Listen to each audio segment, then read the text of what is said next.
Hello students, कैसे बेटा। हम अपने लेक्चर को आगे प्रोसीड करते हैं। अभी आपको पता है कि मैं किसके बारे में बता रहा था, इफेक्टिवनेस के। ठीक है, जो हमारे पास क्या था, इलेक्ट्रिक डायपोल था, उसकी इफेक्टिवनेस के बारे में पढ़ने लगे, उसका इफेक्ट कितना होगा। ठीक है, उसकी इफेक्टिवनेस। अब हमने क्या चीज पढ़ी थी, क्या एक साइड नेगेटिव चार्ज, दूसरी साइड पॉजिटिव। पॉजिटिव के ऊपर फोर्स लगेगा नेगेटिव की तरफ और नेगेटिव के ऊपर पॉजिटिव की तरफ। इलेक्ट्रिक फील्ड अप्लाई कर रखे हमने, पॉजिटिव टू नेगेटिव। क्लियर है। अब आपको क्या ध्यान रखना बेटा कि वही चीज फोर्स लगा QE टॉर्क, हमें पता है एक साइड पॉजिटिव ऊपर की तरफ जाएगा, एक साइड नीचे की तरफ फोर्स लगेगा, तो जिसके कारण क्या बन जाएगा, टॉर्क। ठीक है, कपलिंग फॉर्म हो जाएगी, इक्विवेलेंट ऑपोजिट फॉर्म। क्या करते हैं, कपल फॉर्म, और कपल के कारण क्या हो जाती है, रोटेशन। एक चीज का ध्यान रखना, जब हमने एक सिंगल चार्ज रखा था तो बेटा क्या कर गया था, वो एक्सेलरेट कर गया था फील्ड की डायरेक्शन में या ऑपोजिट डायरेक्शन में। लेकिन जब हमने दो चार्ज रखे हैं ना, डाइपोल रखा है, तो उसने क्या स्टार्ट कर दी, रोटेशन। क्लियर है। सिंगल चार्ज क्या कर गया था, मूव कर गया था फील्ड की डायरेक्शन में, उससे ऑपोजिट डायरेक्शन में। पर डाइपोल क्या करने लग रहा, रोटेशन। इस बात के ऊपर जरूर कंसंट्रेशन रखना बेटा। क्लियर है। इलेक्ट्रिक फील्ड में डाइपोल क्या स्टार्ट कर देगा, रोटेशन स्टार्ट कर देगा। फील्ड की डायरेक्शन डाउनवर्ड होगी तो आप बता दोगे फोर्स कैसे लगेगा, इस पे अपवर्ड, इस पे डाउनवर्ड। क्लियर है। ठीक है, तो रोटेशन ऐसे भी हो सकती है और ऐसे भी, जैसे हमने फील्ड अप्लाई कर रखी है उसके अकॉर्डिंग। अब हम पढ़े थे इफेक्टिवनेस। यहां हमारे पास क्या है, टॉर्क R है कितना, R क्या था, परपेंडिकुलर डिस्टेंस, और परपेंडिकुलर डिस्टेंस है कितना बेटा, R की जगह L कर लेना, क्योंकि हमें पता है ना, मैंने डिस्टेंस कितना कंसीडर कर रखा है, L, सेंटर से L डिस्टेंस। तो उस केस में ये क्या आ गया हमारे पास, L, ये भी कितना आ गया, L, और ये हमारे पास क्या आएगी, इफेक्टिवनेस आ गई। भाई ये तो क्या है, E तो हमारे पास है क्या, एक्सटर्नल इलेक्ट्रिक फील्ड है। ये तो हमारी मर्जी है, जितनी भी अप्लाई कर दो, कम करो ज्यादा करो, ये तो हमारे हाथ में इलेक्ट्रिक फील्ड। इफेक्टिवनेस कौन बताएगा, डाइपोल की ये क्वांटिटी बताएगी। क्लियर है। ये क्वांटिटी बताएगी, तो इस क्वांटिटी को हमने क्या नाम दे दिया, डाइपोल मोमेंट। क्या नाम दे दिया इस क्वांटिटी को हमने, डाइपोल मोमेंट। आपको ध्यान रखना बेटा, इस क्वांटिटी का नाम क्या है, डाइपोल मोमेंट है। किससे डिनोट किया हमने डाइपोल मोमेंट को, dipole moment. Dipole moment is represented by P। ठीक है, किससे रिप्रेजेंट किया हमने, P से 2QL। क्लियर है बात, कैसे, ये 2QL। आपको पता है ना इस चीज का क्या, कि वेक्टर का साइन लगा रहा हूं, तो डाइपोल मोमेंट कैसी क्वांटिटी है, वेक्टर क्वांटिटी है। क्लियर है। डायरेक्शन अभी बताई थी क्या होती है इसकी, negative to positive. Dipole moment की डायरेक्शन क्या होती है, नेगेटिव टू पॉजिटिव। क्लियर है बेटा, इस चीज का आपको ध्यान रखना है कि इसकी डायरेक्शन क्या होती है, negative to positive. Dipole moment की डायरेक्शन क्या है, 2Q, सॉरी फॉर्मूला क्या डाइपोल मोमेंट का, 2QL। Q क्या है, इनमें से किसी भी आइदर चार्ज। क्लियर है। ये कैसा, -Q, और ये कैसा, +Q। मतलब ये Q क्या है, किसी भी चार्ज को कंसीडर करो, डायरेक्शन की बात नहीं, वो सॉरी साइन की बात नहीं करें, हम किसी भी आइदर चार्ज को कंसीडर करो। L क्या है, L क्या है, सेपरेशन। L क्या इनका सेपरेशन है, तो ये चीज आपको ध्यान रखनी है। Q क्या आ गया, आइदर चार्ज आ गया। ठीक है। L, ये L डिस्टेंस, L और L मिलके क्या बनने लग रहा है, 2L। ठीक है, Q इंटू में 2L बन गया, ये Q इंटू में 2L। तो आपको क्या ध्यान रखना है, डाइपोल मोमेंट का फॉर्मूला कहते हैं 2QL। कैसी क्वांटिटी है, वेक्टर क्वांटिटी, डायरेक्शन क्या, नेगेटिव टू पॉजिटिव है। तो ये सारा का सारा बेटा इफेक्टिवनेस। क्लियर है, क्योंकि एक्सटर्नल फील्ड तो हमारे हाथ में है, तो इस टर्म को हमने क्या बोलते हैं, इफेक्टिवनेस। इसी इफेक्टिवनेस को हमने क्या बोला है, डाइपोल मोमेंट बोला है। क्लियर है। इसका मतलब क्या है कि जो भी डाइपोल बनते हैं, जो भी डाइपोल बनते हैं, जब हम उनको इलेक्ट्रिक फील्ड में रखेंगे, तो उस केस में आप क्या देखोगे, उनको क्या स्टार्ट कर देनी चाहिए, रोटेशन। क्या स्टार्ट कर देनी चाहिए, रोटेशन स्टार्ट कर देनी चाहिए। क्लियर है। ठीक है, क्या स्टार्ट करनी चाहिए, रोटेशन स्टार्ट कर देनी चाहिए। इसका मतलब NaCl है। ठीक है, NaCl को अगर हम किस में रखे, फील्ड के अंदर रखे, तो उसको नमक को क्या होना चाहिए, घूम जाना चाहिए, घूमना चाहिए। पर एक्चुअल में आप देखते होता है ऐसा नहीं होता। उसका रीजन क्या है कि हमें पता है कि जो नमक के छोटे छोटे पार्टिकल हैं, electric field is a vector quantity. ठीक है, कोई डाइपोल मोमेंट कैसी क्वांटिटी है, वेक्टर क्वांटिटी। कोई डाइपोल ऐसे बना रहा है, कोई ऐसे, कोई ऐसे, कोई ऐसे। तो सारे के सारे जब हम नेट रिजल्ट देखेंगे, तो उस केस में हम क्या चीज बोलते हैं कि वो क्या करने लगे, एक दूसरे को कैंसिल आउट करने लग रहा है, डाइपोल मोमेंट। क्लियर है, इस चीज का आपको ध्यान रखना है। अब आपको समझ आना चाहिए कि डाइपोल क्या होता है, दो पोल हों, कितने टाइप के, दो टाइप के, पोलर एंड नॉन पोलर, ये भी समझ आ गया। उसके बाद डाइपोल मूवमेंट किसको बोलते हैं, जो इसकी इफेक्टिवनेस होती है, रोटेशन कम कर सकता है या ज्यादा कर सकता है, ठीक है, उसको हम क्या बोलते हैं, इसकी डाइपोल मूवमेंट बोलते हैं। कैसी क्वांटिटी है, वेक्टर क्वांटिटी है। अगर मैं आपसे कहूं क्या डाइपोल मूवमेंट, क्या ये हमारे पास क्या आ गया, नेगेटिव चार्ज, ये हमारे पास क्या आ गया, पॉजिटिव चार्ज। क्लियर है बात, ठीक है। अगर मैं कहूं कि क्या डाइपोल जो होता है हमारे पास, electric dipole electric field create करता है, इलेक्ट्रिक फील्ड क्रिएट करता है, तो इलेक्ट्रिक फील्ड का फॉर्मूला सबको पता है, कितना था, 1/4πε0 सोर्स चार्ज Q बाय में R स्क्वायर। तो आप क्या बोलोगे, सर यहाँ नेट चार्ज है कितना, 0, नेट चार्ज कितना है, नेगेटिव, जितना नेगेटिव उतना ही पॉजिटिव, तो नेट चार्ज हो कितना गया, 0। क्लियर है। तो उस केस में जो हमारे पास इलेक्ट्रिक डाइपोल है वो इलेक्ट्रिक फील्ड अप्लाई नहीं कर सकता। क्लियर है बात, ये चीज आपके माइंड में आनी चाहिए। पर एक्चुअल में होता क्या, ध्यान से देखो कि बाई में क्या है, आर स्क्वायर भी है। इस चीज का ध्यान से सुनो, मेरी बात सुनो, मैं क्या कहना चाह रहा हूँ, क्या जो हमारे पास इलेक्ट्रिक डाइपोल होता है वो इलेक्ट्रिक फील्ड क्रिएट करता है किसी पॉइंट के ऊपर, ठीक है। तो आप क्या बोलोगे, नेट चार्ज कितना आ गया, 0 आ गया। और अगर नेट चार्ज ही 0 आ गया तो फील्ड भी कितनी बन जाएगी, 0, क्योंकि हमें पता है फील्ड के लिए तो नेसेसरी कंडीशन क्या, चार्ज होना चाहिए, और चार्ज है कितना, 0। पर ऐसा नहीं है। आपको कंसंट्रेशन किस चीज के ऊपर करना है, कि सपोज करो मैं इस पॉइंट के ऊपर इलेक्ट्रिक फील्ड निकाल रहा हूं, किसके कारण निकाल रहा हूं, इस डाइपोल के कारण, इस पॉइंट के ऊपर, इसी एक्सिस के ऊपर रखा है। क्लियर है। तो आप क्या बताओगे, इसके ऊपर कितना है, यूनिट पॉजिटिव चार्ज है इसके ऊपर। क्लियर है। अब पॉजिटिव को क्या करेगा, रिपेल करेगा, नेगेटिव पॉजिटिव को क्या करेगा, अपनी तरफ अट्रैक्ट करेगा। क्लियर है। अब मैं कहूं इसके कारण फील्ड बताओ, ये इसके पास रखा है, इस पॉइंट के पॉजिटिव के पास रखा है, तो आर की वैल्यू कैसी है, कम, ठीक है। नेगेटिव पॉजिटिव से कैसा, दूर है, तो आर की वैल्यू कैसी है, ज्यादा। आर की वैल्यू ज्यादा, तो इलेक्ट्रिक फील्ड नेगेटिव के कारण कैसी, वीक बनेगी। क्लियर है। नेगेटिव के कारण फील्ड कैसी बनेगी, वीक, और पॉजिटिव के कारण कैसी बनेगी, स्ट्रॉन्ग बनेगी।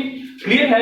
Electric field is vector quantity है, तो नेट फील्ड निकालोगे तो कैसी बन जाएगी, पॉजिटिव बन जाएगी। मेरी बात समझ आई है कि ये मत सोचना कि डाइपोल के कारण इलेक्ट्रिक फील्ड नहीं बनती, बिल्कुल बनती है। उसका रीजन आप क्या बताओगे कि आर की वैल्यू कैसी होती है, डिफरेंट। किसी पॉइंट को कंसीडर करो, आर की वैल्यू कैसी आने लग रही है, डिफरेंट आने लग रही है। क्लियर है। तो अब हम क्या पढ़ेंगे कि डाइपोल के कारण इलेक्ट्रिक फील्ड पढ़ेंगे हम, ठीक है बेटा। ये इंपॉर्टेंट टॉपिक है, इसका ध्यान रखना, अच्छे से देख लेना, समझ लेना, बिल्कुल ही सिंपल सा कंसेप्ट है हमारा, ठीक है। अब हम पढ़ेंगे electric field due to dipole. किसके कारण पढ़ेंगे, due to dipole on the point lies on axial line.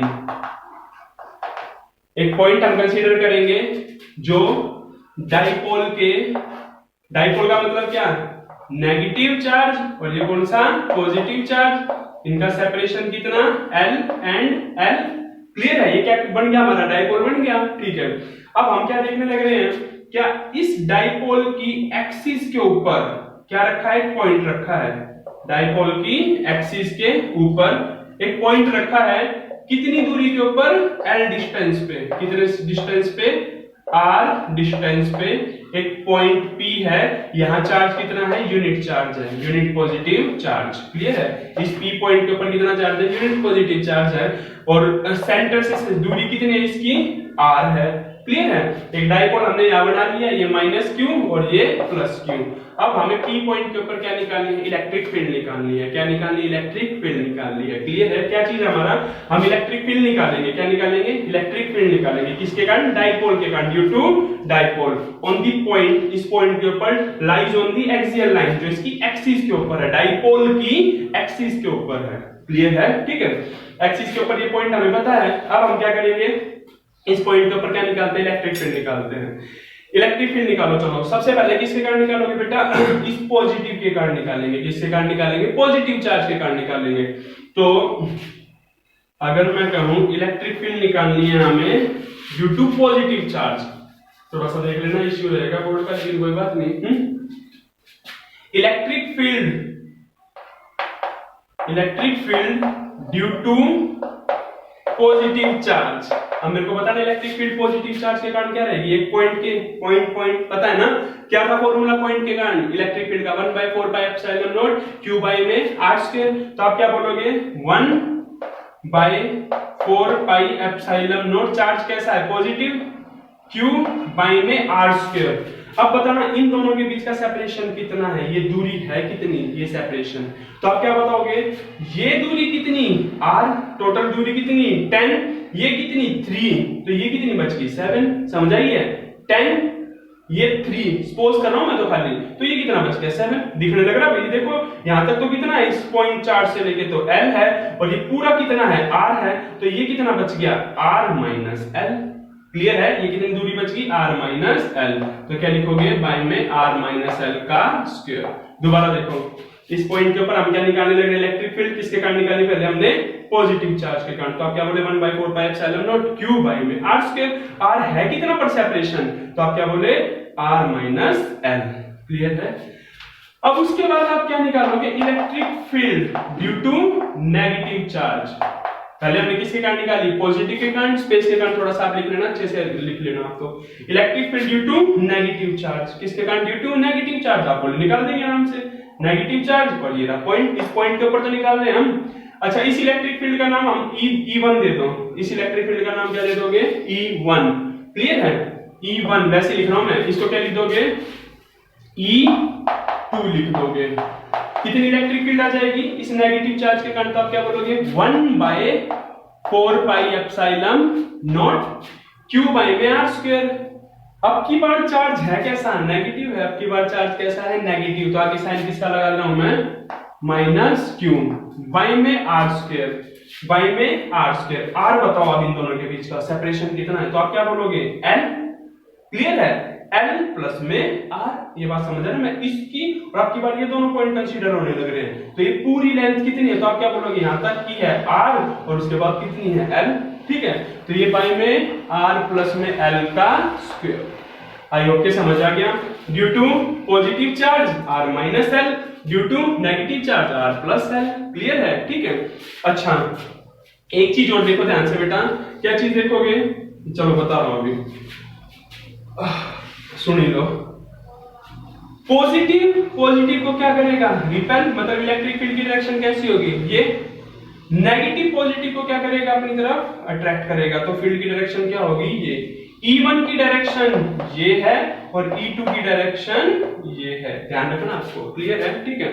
अब electric field is a vector quantity, vector है तो निकाल दो, वेक्टर है तो कैसे निकालोगे, दोनों कैसी हैं ऑपोजिट हैं, तो नेट इलेक्ट्रिक फील्ड नेट कैसे निकालोगे, तो आप क्या बोलोगे E1 प्लस में E2, E1 प्लस में E2 के आगे साइन कौन सा आने लग रहा है, नेगेटिव का आने लग रहा है, कर दे दोनों को ऐड। ठीक है, तो हमारे पास क्या आ जाएगा E1 प्लस में E2, पर कंसेप्ट क्या बनेगा हमारे पास E1 प्लस में माइनस E2। क्लियर है बात, ठीक है। तो नेट इलेक्ट्रिक फील्ड निकाल दो, सिंपल सा हो गया। अब ये ई नेट किसके बराबर आ गया, तो करो E1 माइनस E2, E1 की वैल्यू ये रही 1/4 पाई एप्सिलॉन नॉट। मैं 1/4 पाई एप्सिलॉन नॉट की जगह k लिख रहा हूं बेटा, स्पेस का थोड़ा सा इश्यू है, k कांस्टेंट है ना हमारे पास, दोनों जगह सेम ही है। q बाई में r माइनस l का होल स्क्वायर माइनस E2 की वैल्यू कितनी है, ये Q, मतलब प्लस माइनस क्या जाएगा, माइनस ही जाएगा ना, Q 1/4 pi epsilon not K Q R plus L का होल स्क्वायर। क्लियर है, R प्लस L का होल स्क्वायर। ठीक है, अब बेटा हम क्या निकाले, इलेक्ट्रिक फील्ड नेट। अब इसको सोल्व करोगे तो क्या बन जाएगा R square minus L square का होल स्क्वायर। स्पेस के कारण बेटा मैं इसको डायरेक्ट ही करने लग रहा हूं, यहां क्या ले लिया हमने, एलसीएम ले लिया, R square minus L square का होल स्क्वायर। जब इसको ऊपर करोगे तो क्या जाएगा, k तो कैसा दोनों के अंदर कॉमन ही है 1/4 पाई एप्सिलॉन नॉट। जब इसको बेटा पूरे को जब खोलोगे ना, कंप्लीट को करोगे, तो हमारे पास ऊपर क्या जाएगा k क्यू कॉमन ले ले, k क्यू क्या जाएगा 1/4 पाई एप्सिलॉन नॉट, और k तो क्या जाएगा बाहर ही आ जाएगा, k क्यू क्या आ गया K और Q तो क्या आ गया, कॉमन ही आ गया। अंदर क्या बच जाएगा, 4RL। अगर ना समझ आए ना कैलकुलेशन तो पूछ लेना बेटा, क्योंकि ये क्या है, स्पेस का इश्यू है, तो मैंने क्या लिख दिया इसको, डायरेक्ट 4RL लिख दिया।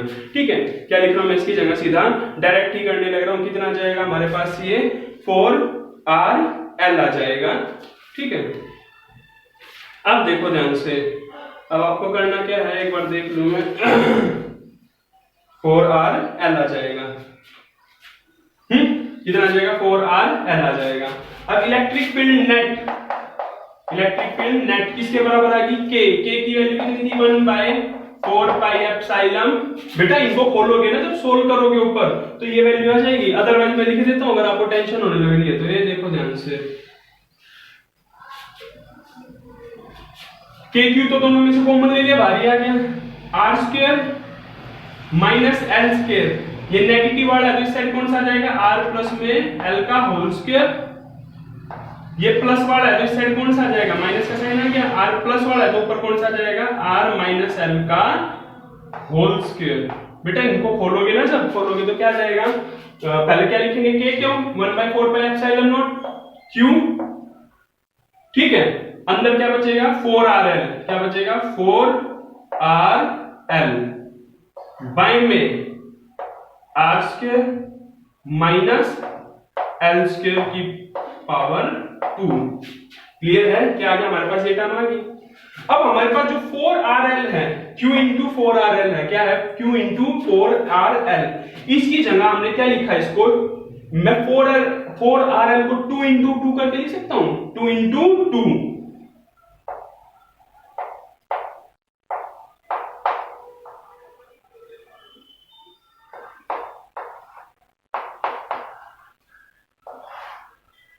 बाय में 4 pi epsilon not R² minus L² की पावर 2। ध्यान से देखना बेटा, 4 को हमने क्या लिखा, 2 इंटू 2, 2 इंटू 2 लिख दिया, Q as it is, L ये लिख दिया, इंटू में R।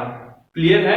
अब हमने ऐसा क्यों लिखा, इसके ऊपर फोकस करना आपको, हमने ऐसा क्यों लिखा, क्योंकि इस टर्म को देखो जरा ध्यान से, इसको 2QL अभी पढ़ा था हमने, जस्ट इससे पहले वाले टॉपिक के अंदर।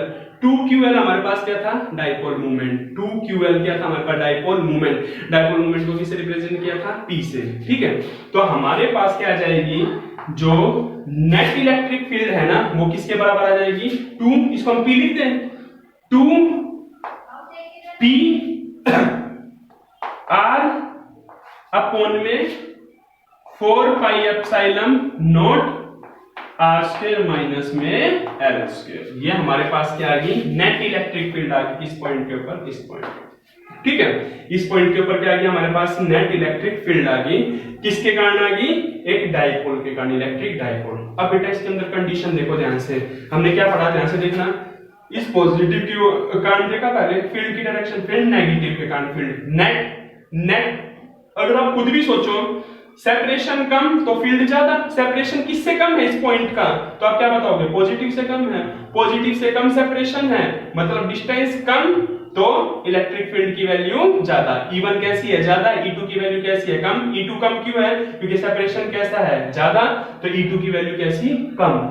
नेट निकाल लिया हमने, दोनों का ऐड कर दिया, कैलकुलेशन की, और हमारे पास क्या आ गई, ये वैल्यू आ गई। एक बार बेटा मैं रब कर रहा हूं, क्योंकि इसके अंदर 2-3 इंपॉर्टेंट टर्म्स बताऊंगा मैं आपको। ठीक है, एक बार इसको देख लेना। अब आपको क्या ध्यान रखना है कि हमारे पास कि नेट इलेक्ट्रिक फील्ड कितनी आ गई, हमारे पास 2P इंटू R बाय में 4 pi epsilon not R² minus L²। अगर मैं कह दूं कि जो R की वैल्यू है ना, वो कैसी है, L से बहुत ज्यादा है, व्हेन R की वैल्यू कैसे बहुत ही ज्यादा है कंपेयर टू L, R की वैल्यू कैसी है, बहुत ही ज्यादा एज कंपेयर टू L, तो L कैसा है, नेग्लिजिबल है, L कैसा है, negligible as compare to R। इस वैल्यू को पुट करो नेट के अंदर, तो आप क्या बोले, E नेट क्या बन जाएगी, फिर E नेट, तो आप क्या बोले, 2P R अपॉन में, मैंने क्या बोला, आर की वैल्यू बहुत ज्यादा है एज कंपेयर टू एल, तो एल को हम क्या कर सकते हैं, ऐसे नेग्लेक्ट कर सकते हैं। क्या बन जाएगा हमारे पास 4 pi epsilon naught R square का स्क्वायर, आर स्क्वायर एल क्या हो गया, नेग्लेक्ट हो गया, आर स्क्वायर का स्क्वायर मतलब आर की पावर कितनी आ गई 4। क्लियर है? आर से आर क्या कर दो, कैंसिल कर दो, तो हमारे पास जो ई नेट है वो किसके बराबर आ जाएगा, 2p bye 1/4 pi epsilon not, इसके बराबर आ गया हमारे पास 1/4 pi epsilon naught 2p by में आर क्यूब। क्लियर है बात? ठीक है, ये हमारे पास क्या आ गया, ये हमारे पास क्या आ गई, ये हमारे पास आ गई net electric field, net electric field point P के ऊपर, जो पॉइंट P का लाई करने लग रहा है एक्सियल लाइन के ऊपर, डाइपोल की एक्सियल लाइन के ऊपर, एक्सिस के ऊपर। क्लियर है? ठीक है, अब एक चीज के ऊपर फोकस करना बेटा, क्या, electric field is a vector quantity, electric field is a vector quantity. अगर मैं कहूं जो नेट फील्ड बनी है इसकी डायरेक्शन बताओ, नेट फील्ड जो बनी है इसकी डायरेक्शन बताओ, तो आप क्या बोलोगे, क्या पॉजिटिव के कारण फील्ड ये रही, नेगेटिव के कारण फील्ड ये रही, ये हमारे पास E1, ये हमारे पास E2। अब नेट फील्ड की डायरेक्शन कौन सी होगी, नेट फील्ड जिसका इफेक्ट ज्यादा होगा, और आपको पता है कि E1 कैसी है, ज्यादा है E2 से, तो आप क्या बोलोगे, E नेट, नेट फील्ड की डायरेक्शन कौन सी होगी, जो किसकी डायरेक्शन होगी, डाइपोल मूवमेंट की। डाइपोल मूवमेंट की डायरेक्शन क्या होती है, negative to positive, dipole movement की direction negative to positive. Net field की डायरेक्शन भी कौन सी है, जो डाइपोल मूवमेंट की डायरेक्शन। क्लियर है? नेट फील्ड की डायरेक्शन भी कौन सी होगी, जो डाइपोल मूवमेंट की डायरेक्शन होती है। ध्यान रखना बेटा, इस टर्म का मैं यूज करूंगा क्या, कि जब एक पॉइंट लाई करने लग रहा है डाइपोल की एक्सिस के ऊपर, तो उस केस में नेट फील्ड की डायरेक्शन कौन सी होगी, जो इलेक्ट्रिक डाइपोल मूवमेंट की डायरेक्शन होती है। ठीक है, उसी डायरेक्शन में होगी हमारी नेट फील्ड। तो नेट फील्ड की डायरेक्शन कौन सी होगी, यही डायरेक्शन जो किसकी डायरेक्शन होती है, डाइपोल मूवमेंट की डायरेक्शन होती है। नेट फील्ड आ गई। अब एक क्वेश्चन हो रहा है इसके ऊपर आपसे, क्या, कि हमने पढ़ा था एक पॉइंट के कारण इलेक्ट्रिक फील्ड का फॉर्मूला बताना, एक पॉइंट के कारण, ये क्या है, पॉइंट के कारण, तो आप क्या बोलोगे, 1/4 pi epsilon naught q by में आर स्क्वायर। ये किसके कारण था, पॉइंट के कारण। एक पॉइंट के कारण, ध्यान होगा, पॉइंट के कारण इलेक्ट्रिक फील्ड ये थी, एक सिंगल पॉइंट के कारण, एक पॉइंट चार्ज के कारण। और यहां कितने हैं, यहां डाइपोल के कारण इलेक्ट्रिक फील्ड निकाली, तो ये आ गया हमारे पास। मेरा कहने का मतलब है डाइपोल के कारण इलेक्ट्रिक फील्ड जो है वो आर के ऊपर कैसे डिपेंड करे, इनवर्स ऑफ क्यू। और जो पॉइंट के कारण इलेक्ट्रिक फील्ड होती है वो कैसे होती है, कैसे डिपेंड करती है, आर स्क्वायर। क्लियर है बात? डाइपोल के कारण जो इलेक्ट्रिक फील्ड डिप्लीट होगी वो कैसे होगी, आर क्यूब से, और जो पॉइंट के कारण जो फील्ड होती है वो कैसी होती है, आर स्क्वायर के हिसाब से होगी। तो ये बताओ, एक मेरे पास डाइपोल है और एक चार्ज है, पॉइंट चार्ज, तो बताओ पहले फील्ड किसके अंदर डिप्लीट होगी, तो आप क्या बोलोगे, जो फील्ड का इफेक्ट कम होता जाएगा ना, वो किसके कारण होगा, तो आप क्या बताओगे, जो डाइपोल है ना उसका इफेक्ट जल्दी खत्म होता जाएगा, उसकी फील्ड का इफेक्ट जल्दी डिप्लीट होगा। रीजन क्या है, यहाँ आर क्यूब है और यहाँ क्या, आर का स्क्वायर है। क्लियर है? तो बेटा ये हमारे पास किसका कंसेप्ट था, एक डाइपोल के कारण एक पॉइंट के ऊपर, जो पॉइंट कहां लाई करने लग रहा था, एक्सियल लाइन के ऊपर। ठीक है, उसके ऊपर हमने क्या निकाले हैं, इलेक्ट्रिक फील्ड निकाली। आई होप कि आपको समझ आ गया होगा। ठीक है, इसके बाद मैं नेक्स्ट वीडियो के अंदर भी हम क्या पढ़ेंगे, ये पॉइंट कहां लाई करेगा, एक्सिस, इक्वाटोरियल पॉइंट के ऊपर, इसके इक्वाटोरियल पॉइंट पे। फिर थर्ड पढ़ेंगे जनरल पॉइंट है, आगे बात समझ। तो उस केस में सबसे पहले हमने क्या पढ़ा, पॉइंट कहां लाई कर रहा था, डाइपोल की एक्सिस के ऊपर लाई कर रहा था। ठीक है, एक्सियल लाइन के ऊपर है। तो उस केस में इसके कारण फील्ड निकाली, इस नेगेटिव के कारण फील्ड निकाली, नेट फील्ड निकाली, फॉर्मूला हमारा ये बन गया। इस फॉर्मूले का रट्टा मार लेना बेटा। क्लियर है? आई होप समझ आ गया। इसके न्यूमेरिकल करके देखना। नेक्स्ट वीडियो के अंदर हम पढ़ेंगे इसका इक्वाटोरियल पॉइंट और एनी जनरल पॉइंट। ओके बेटा।